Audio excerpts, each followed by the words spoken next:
आप देख रहे हैं न्यूज 18 स्पेशल और आपके साथ मैं हूं विवेक। जिस आरजेडी ने 2020 विधानसभा चुनाव में गठबंधन के सहयोगी कांग्रेस को 70 सीटें दी थीं, उसे अब लगता है कि ऐसा करके लालू प्रसाद की पार्टी ने गलती की थी।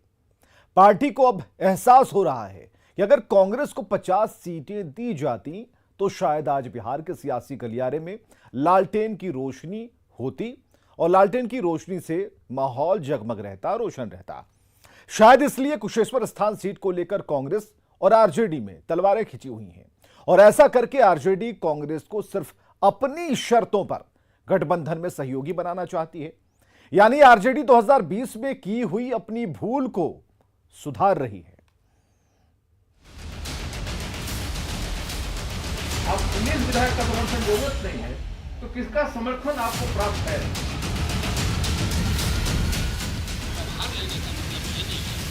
पार्टी की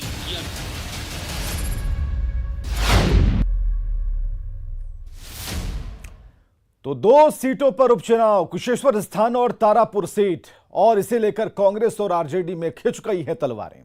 शायद आरजेडी को एहसास है कि उसने पिछले विधानसभा चुनाव में कांग्रेस को 70 सीटें देकर गलती की और अगर उसे 70 के बजाय थोड़ा कम यानी कि 50 सीटें दी जाती तो आज बिहार का जो सियासी समीकरण है यह कुछ और होता। आरजेडी के दिग्गज नेता शिवानंद तिवारी का यही मानना है और आरजेडी के कई और बड़े नेता लगातार अपने बयानों से कांग्रेस को दबाव में लाने की कोशिश कर रहे हैं और कोई भी बातचीत चुनाव के बाद करने की नसीहत दे रहे हैं। तो सवाल क्या है? तो ऐसे में सवाल यह है कि क्या आरजेडी पिछले विधानसभा चुनाव में सीटों के बंटवारे पर की गई अपनी उस भूल को सुधारना चाहती है? चुनाव भी कांग्रेस के साथ लड़ा, 70 सीट हम लोगों ने दिया। उन 70 सीट के प्रति कहीं गंभीर जो है कांग्रेस पार्टी नहीं दिखाई दी।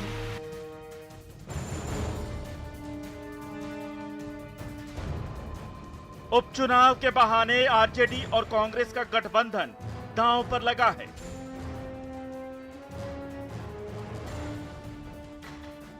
इशारों इशारों में आरजेडी नेता शिवानंद तिवारी 2020 बिहार विधानसभा चुनाव में सीटों के बंटवारे पर सवाल उठा रहे हैं।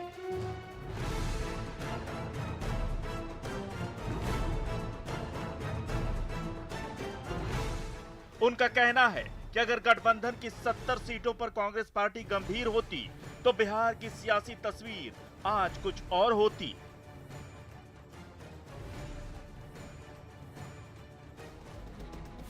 कुशेश्वर स्थान सीट के बंटवारे को लेकर शुरू हुई ये खींचतान अब नए मोड़ पर है। आरजेडी की नसीहत है कि कांग्रेस अब उपचुनाव पर फोकस करे। गठबंधन पर अब कोई भी बातचीत चुनाव के बाद ही होगी। देखिए, अब एक सीट पर मैंने हमारा उनका नहीं बन पाया, अब इसको लेकर के बहुत चूल देने की जरूरत नहीं है।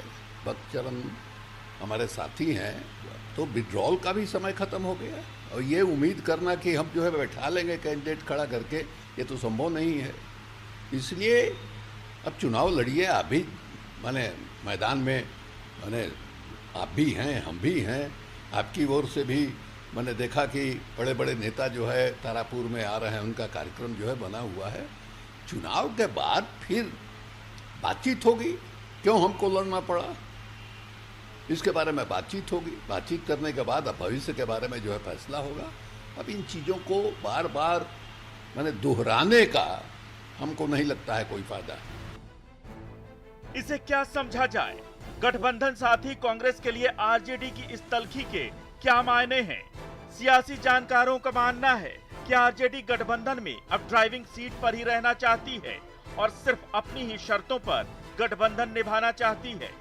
आरजेडी का मानना है कि पार्टी ने कांग्रेस को 70 सीटें देकर जो गलती 2020 के बिहार विधानसभा चुनाव में की, उसे अब सुधारने का वक्त है। यानी आरजेडी ये मानकर चल रही है कि उसने कांग्रेस के लिए 70 सीटों पर विचार करके पिछले चुनाव में गलती की थी। अगर कांग्रेस को 50 सीटें दी जाती तो शायद बिहार में आज आरजेडी की सरकार होती। अब हम 19 विधायक को उन्होंने महत्व क्यों नहीं दिया? इसका मतलब है जिस विचारधारा से, जिस सांप्रदायिकता विरोधी विचारधारा से, सेकुलर विचारधारा से लेफ्ट, आरजेडी और कांग्रेस का एक था, उस विचारधारा से आप हट गए हो, तो आपका समझौता किससे हुआ है? आप 19 विधायक का समर्थन जरूरत नहीं है, तो किसका समर्थन आपको प्राप्त है? सरकार बनाओगे तो हमारा 19 का समर्थन चाहिए था ना, एक जीतता तो 20 आपका होता ना। तो आप ऐसा क्यों किया? इसके पीछे कोई राजनीतिक चाल जरूर है, इसमें कोई एक है जो आप खुल कर नहीं कह पा रहे हो। अब चुनाव के बाद कोई आपका साजिश हो सकता है कि आप उनके साथ जाओगे। जिस ताकत के खिलाफ हम सब लोग एक हुए थे, उस शक्ति के साथ आप जाने वाले हो, यह स्पष्ट होता है। इससे ऐन पहले बिहार कांग्रेस प्रभारी भक्त चरण दास ने आरजेडी पर बीजेपी के साथ साठगांठ का आरोप लगाया था। कांग्रेस का आरोप है कि आरजेडी कोई राजनीतिक चाल चल रही है। कांग्रेस के इस आरोप पर आरजेडी भी हमलावर है। आरजेडी नेता मनोज झा ने कहा है कि बिहार के बारे में भक्त चरण दास को कुछ भी पता नहीं है और वो सिर्फ कांग्रेस की लुटिया डुबोने के लिए प्रभारी बने हैं। हास्यास्पद और दुर्भाग्यपूर्ण दोनों है। हास्यास्पद और दुर्भाग्यपूर्ण इसलिए कि उनको ना बिहार के सामाजिक आर्थिक परिस्थिति की समझ है, ना यहाँ के राजनीतिक इतिहास की समझ है, ना लालू जी और राष्ट्रीय जनता दल की कुर्बानियों की समझ है। ऐसे कोई टिप्पणी फूहर ढंग से कर दे जिसको इस बात का अंदाजा ना हो कि हमने कितनी लड़ाइयाँ लड़ी हैं और किस प्रकार की प्रताड़नाएं झेली हैं, तब उस पर आप ये टिप्पणी अपने लोगों से पूछिए। प्रभारी होने से पहले आपको संभवतः किसी ने ब्रीफ भी नहीं किया कि क्यों परेशान थे तेजस्वी जी की एक एक मीटिंग के लिए, क्या परिस्थितियां थी कि वो परेशानी बेबसी में कहते थे एक मीटिंग रख दो, एक मीटिंग रख दो। आपको इस प्रकार के जन उभार की समझ होनी चाहिए, अन्यथा प्रभार लेने का मतलब ये नहीं है कि आप उस पार्टी की लुटिया डुबो दें। मनोज झा का कहना है कि आरजेडी पर टिप्पणी करने से पहले कांग्रेस को आईना सामने रखना चाहिए, क्योंकि आरजेडी से ज्यादा किसी ने गठबंधन धर्म नहीं निभाया। जबकि कांग्रेस एमएलसी प्रेमचंद मिश्रा का कहना है कि आरजेडी ने हमेशा से कांग्रेस को ठगने का काम किया है। बिहार कांग्रेस प्रभारी श्री भक्तचरण दास जी के बयान पर जिस तरह से आज आरजेडी के नेता श्री मनोज झा जी ने बयान जारी करके बहुत तरह तरह की बातें कही हैं, वो अपने आप में हास्यास्पद है। ये सबको पता है कि आरजेडी ने हमेशा कांग्रेस का सहारा लेकर फायदा उठाने का काम किया और कांग्रेस के वाजिब हकों और जो मौका कांग्रेस को जहां जहां मिलना चाहिए उसके साथ कांग्रेस के साथ नाइंसाफी करते रहे, गठबंधन में शामिल रहने के समय भी और नहीं रहने के बाद भी। जैसे जैसे कुशेश्वर स्थान और तारापुर उपचुनाव के दिन नजदीक आ रहे हैं, आरजेडी और कांग्रेस के बीच बयानबाजी तेज होती जा रही है। गठबंधन पर एक दूसरे को नसीहत, लेकिन साफ है कि आरजेडी कांग्रेस पर दबाव बनाकर बढ़त लेने की कोशिश कर रही है।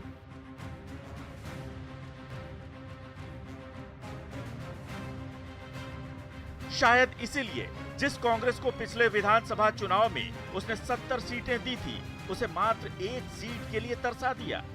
इस बार पलटवार से एक और सियासी समझ निकल कर आ रही है, वो ये कि आरजेडी कांग्रेस के साथ अपने गठबंधन को लेकर पुराने दौर में लौटने की कोशिश कर रही है। पुराना दौर यानी लालू यादव का दौर। तब लालू की पार्टी बिहार से केंद्र के समीकरण साधा करती थी, यानी आरजेडी को ये एहसास हो गया है कि उसने पिछले विधानसभा चुनाव में कांग्रेस को 70 सीटें देकर गलती की थी और अब पार्टी उसी के भूल सुधार में लगी है। Bureau report, news 18। तो तेजस्वी यादव तारापुर सीट पर धुआंधार चुनाव प्रचार में जुटे हैं। गठबंधन की गांठ बुलाकर वो लगातार सियासी रणनीति बना रहे हैं। चुनाव प्रचार के दौरान उन्होंने अचानक सड़क किनारे अपनी गाड़ी रुकवा दी और छोटे बच्चों के साथ सड़क के किनारे बैठकर कांटे से मछली मारने लगे। और तो और मछली के ही बहाने उन्होंने सियासी तीर भी चलाए।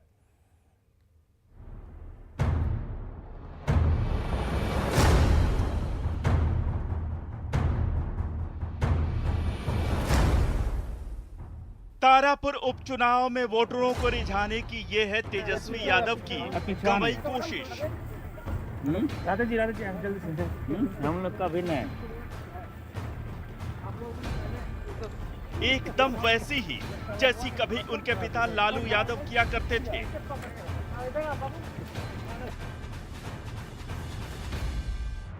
चुनाव प्रचार के दौरान वो यूं ही गांव में सड़क किनारे बच्चों के साथ मछली मारने बैठ गए और थोड़ी ही देर में उनकी बंसी में मछली भी फंस गई।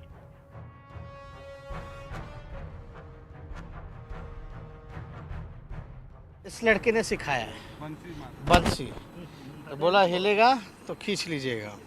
तो इसमें हम लोग बचपन में भी हम लोग मारा करते थे। हम देखे कि चलो देखते मछली पकड़ा था कि नहीं पकड़ा, तो एक मछली पकड़ा है। तो इसका असर भी चुनाव में दिखेगा क्या? अब देखिए, अब लोगों का प्यार तो मिल रहा है। हाँ, सब बेचारा गरीब बच्चा लोग है, ये देखिए मछली मारा है लोग, लड़का सभी सब नारा लगा। हम यही गुजर रहे थे बगल से, रास्ते से गुजर रहे थे, तो ये छोटे छोटे लड़के जो हैं मछली पकड़ रहे थे और इच्छा किया कि भाई चलो हम भी पूछे कौन सा मछली है। फिर हम भी कोशिश की चलो एक बार पकड़ाता है, नहीं पकड़ा, पकड़ा गया। दरअसल तेजस्वी पिछले 3-4 दिनों से तारापुर उपचुनाव के प्रचार में जुटे हैं। चुनाव प्रचार और कार्यकर्ताओं के साथ मीटिंग के बीच जब तेजस्वी को थोड़ा समय मिला तो वो धान के खेतों की ओर चल दिए और तारापुर के बंबर गांव में पटवन के लिए जमा पानी में बंसी से मछली मारने बैठ गए और बच्चों के साथ मस्ती भी की। मछली पकड़ने के बहाने तेजस्वी ने ट्वीट कर नीतीश कुमार की सरकार पर सियासी निशाना भी साधा। आज नीतीश कुमार के स्टाइल में छोटी मछली को पकड़ा है, पर नीतीश जी की तरह जानबूझकर नहीं। पर जब सरकार में आएंगे तो बड़ी मछलियों यानी पर्दे के पीछे के असली भ्रष्ट खिलाड़ियों को पकड़ेंगे।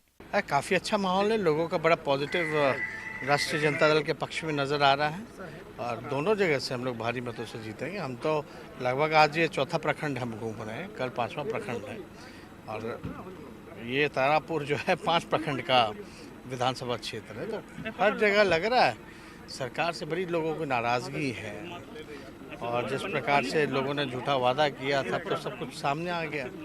डबल इंजन नहीं बल्कि ट्रिपल इंजन है, तो लोगों के जुबान पे है।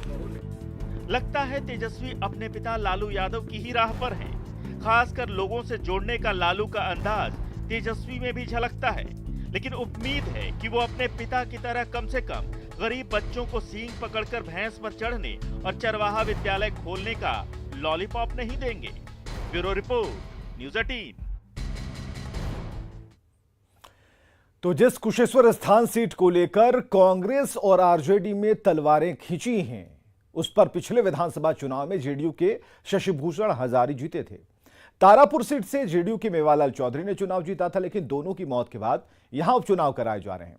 आइए जानते हैं इन सीटों पर 2020 विधानसभा चुनाव में गणित क्या रहा था और इस बार किस पार्टी ने किसे दिया है मौका।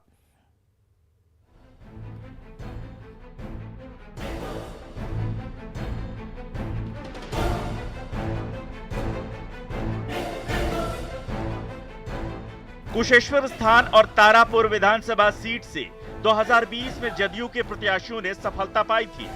कुशेश्वर स्थान विधानसभा क्षेत्र से जदयू के शशिभूषण हजारी, जबकि तारापुर विधानसभा सीट से जदयू के मेवालाल चौधरी के निधन के बाद दोनों सीटों पर उपचुनाव कराया जा रहा है।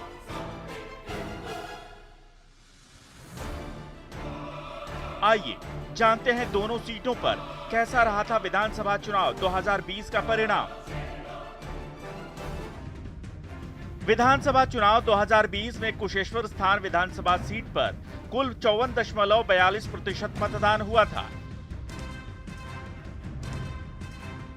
यहां के मतदाताओं ने जदयू को कुल 39.55% वोट दिए थे और वो विजयी रहे थे। उनके निकटतम प्रतिद्वंद्वी कांग्रेस के अशोक कुमार को 34.26% वोट मिला था, जबकि लोजपा की पूनम कुमारी को 9.79% वोट मिले थे। कुशेश्वर स्थान सीट के मतदाताओं ने जदयू प्रत्याशी शशिभूषण हजारी के पक्ष में कुल 53,980 वोट दिए थे और उनकी जीत हुई थी। उनके निकटतम प्रतिद्वंद्वी कांग्रेस के अशोक कुमार को 46,758 वोट मिले थे, जबकि तीसरे स्थान पर रही लोजपा की पूनम कुमारी को 13,362 वोट मिले थे। तारापुर विधानसभा चुनाव 2020 में जदयू के मेवालाल चौधरी कुल 64,468 यानी 36.93% वोट पाकर विजयी हुए थे। उनके निकटतम प्रतिद्वंद्वी राजद के दिव्य प्रकाश को कुल 57,243 मत यानी 32.8% वोट प्राप्त हुए थे। यहां से लोजपा की प्रत्याशी मीना देवी को 6.45% यानी कुल 11,264 वोट मिले थे। दोनों सीटों पर 30 अक्टूबर को उपचुनाव होने हैं। इस बार कुशेश्वर स्थान सीट से सभी दलों ने नए चेहरों को मौका दिया है। जेडीयू ने कुशेश्वर स्थान सीट से अमन भूषण हजारी को मौका दिया है। वो दिवंगत विधायक शशि भूषण हजारी के बेटे हैं। कांग्रेस ने यहां से अतिरेक कुमार को पहली बार मौका दिया है। अतिरेक कुमार अपने पिता पूर्व विधायक अशोक राम की उपलब्धियों के सहारे जनता के बीच जा रहे हैं। वहीं आरजेडी प्रत्याशी गणेश भारती भी रिश्तों के बीच जीत की गुंजाइश तलाशने में जुटे हैं। वो फिलहाल पंचायत समिति सदस्य हैं। लोक जनशक्ति पार्टी चिराग गुट ने अंजू देवी को टिकट दिया है, जबकि लोजपा पशुपति पारस गुट ने एनडीए को अपना समर्थन दिया है। जेडीयू के अमन भूषण हजारी अपने पिता दिवंगत पूर्व विधायक शशि भूषण हजारी के काम के सहारे चुनावी मैदान में हैं। तो वहीं कांग्रेस प्रत्याशी अतिरेक कुमार अपने पिता पूर्व विधायक अशोक राम की उपलब्धियों के सहारे जनता के बीच जा रहे हैं। इस सीट पर उम्मीदवारों की चाहे जो भी सोच हो, लेकिन वोटरों का एकमात्र मुद्दा विकास है। अगले 30 अक्टूबर को कुशेश्वर स्थान विधानसभा सीट के लिए उपचुनाव होना है और इस बार जितने भी प्रत्याशी खड़े हैं सभी नए प्रत्याशी हैं और इन प्रत्याशियों के बीच सहानुभूति वोट लेने की भी होड़ मची हुई है। इस वक्त हम कुशेश्वर स्थान बाजार की तस्वीर आपको दिखा रहे हैं। इस बार चुनाव को लेकर कितने उत्साहित हैं आप लोग? हम लोग 100% चुनाव को लेकर के उत्साहित है इस बार। जी जी। वोट का आधार क्या होगा? वोट का आधार विकास है। विकास होगा जी। आपके जहन में विकास है। कुशेश्वर स्थान में अभी कौन सी ऐसी चीज बाकी रह गई जिसको पूरा करना है? कुशेश्वर स्थान में तो लगभग सारा चीज माननीय विधायक स्वर्गीय शशि भूषण हजारी के द्वारा पूरा कर लिया गया है। और अभी क्या चाहते हैं यहाँ पर आप? और जो बचा उचा जो भी इस क्षेत्र में काम है उनका लड़का खड़ा हुए है अमन भूषण हजारी। मेरा नाम रजनीकांत हजारी है। क्या होगा वोट का आधार क्या होगा इस बार? विकास होगा सर। 15 साल से हम लोग बाढ़ को झेल रहे थे। जब से हमारे विधायक जी यहाँ आए तब से हम लोगों को रोड, बिजली, पानी हर चीज का व्यवस्था हुआ।